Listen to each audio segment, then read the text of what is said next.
Bismillahirrahmanirrahim. Assalamualaikum warahmatullahi wabarakatuh. Selamat pagi teman-teman semua. Bagaimana keadaannya? Semoga teman-teman dalam keadaan sehat walafiat dimanapun kita berada. Halo everyone, we'll back today. Oke teman-teman, hari ini kita kembali lagi pada minggu ke-7 pembelajaran bahasa Inggris, minggu terakhir pada semester ini. Karena minggu depan akan menjadi asesmen pertama.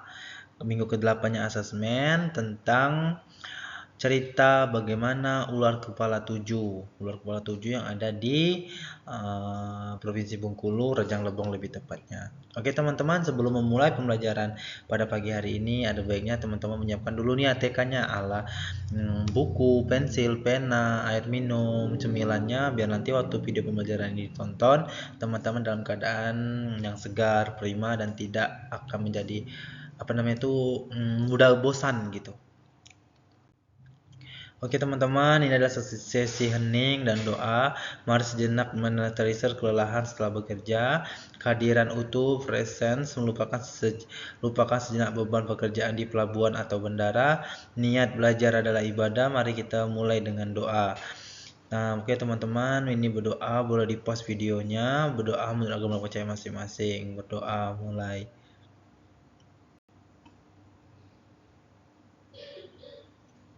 Berdoa selesai. Oke, kita kilas balik dulu bagaimana legenda ular kepala 7 ini yang dari minggu-minggu sebelumnya, yaitu adalah asal-usulnya kisah dari Danau Tes atau dari Tes Lebong Raja Bijaksana namun diuji, mempunyai konflik munculnya ular kepala 7 yang meminta tebusan, dan tokoh utamanya adalah 6 kakak yang tamak versus si bungsu yang tulus, yaitu adalah Gajah Merik.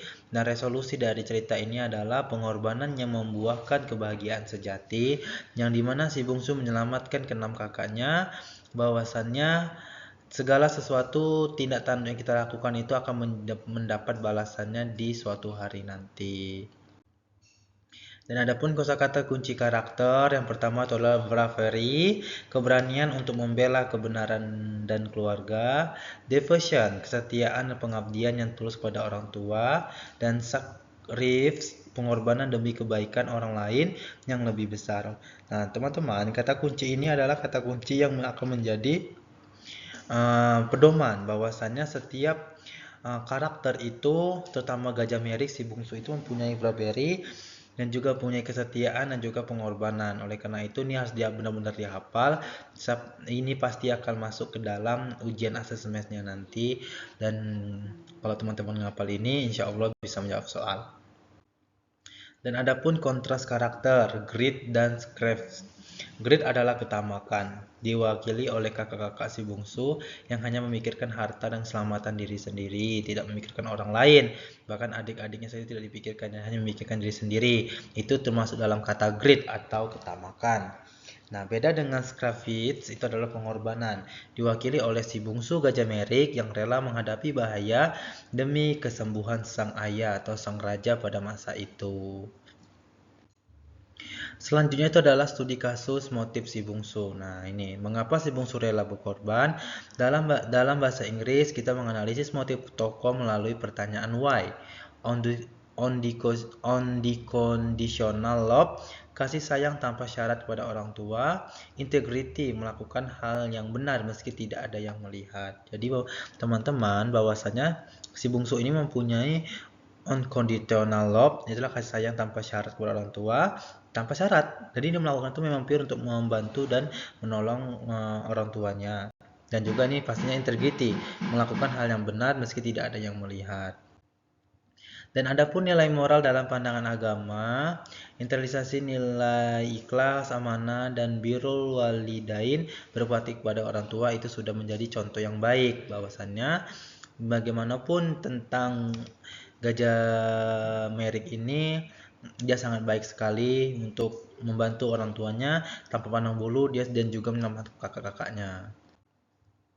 Selanjutnya adalah refleksi diri, apa yang akan saya lakukan jika saya menjadi si bungsu. Tanyakan pada diri sendiri, apakah saya berani mengambil risiko untuk kebaikan, atau bagaimana saya menyeimbangkan antara tanggung jawab dan bekerja dan belajar. Selanjutnya adalah implementasi di dunia kerja. Oke teman-teman. Nah, moral value yang bisa kita ambil dari cerita ini akan menjadi implementasi di dunia kerja. Kalau kita kerja di pelabuhan, kejujuran amanah dalam menangani barang kiriman. Kalau kita bekerja di bandara, kedisiplinan dan tanggung jawab dan melayani penumpang. Kalau kita bekerja di rumah, kesabaran mendidik anak sambil tetap mengejar pendidikan di paket B atau sekolah formal. The best of people are those that bring most benefit to the rest of mankind.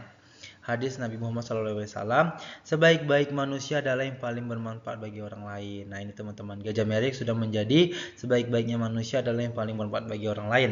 Jadi kalau kita tidak menjadi manfaat orang lain, berarti kita belum menjadi orang yang baik. Dan adapun kesimpulan pada pembelajaran kita hari ini, karakter bukan dibangun melalui kata-kata, melainkan melalui pilihan-pilihan sulit yang kita ambil setiap hari. Teruslah berjuang dalam bekerja dan belajar dengan semangat si bungsu, tulus, berani, dan ikhlas.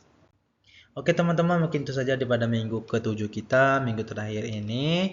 Minggu depan kita akan menghadapi yang namanya asesmen. Oke. Nah, itu teman-teman belajar nih dari minggu 1 sampai minggu ke-7 ini belajari apa saja itu legenda 7 ular itu akan menjadi, dan yang pastinya belajar teks naratif, apa ciri-cirinya yang sudah kita jelaskan kemarin teman-teman. Mungkin itu sudah dapat saya sampaikan pada pertemuan kali ini, lebih kurangnya saya mohon maaf, pada Allah saya mohon ampun.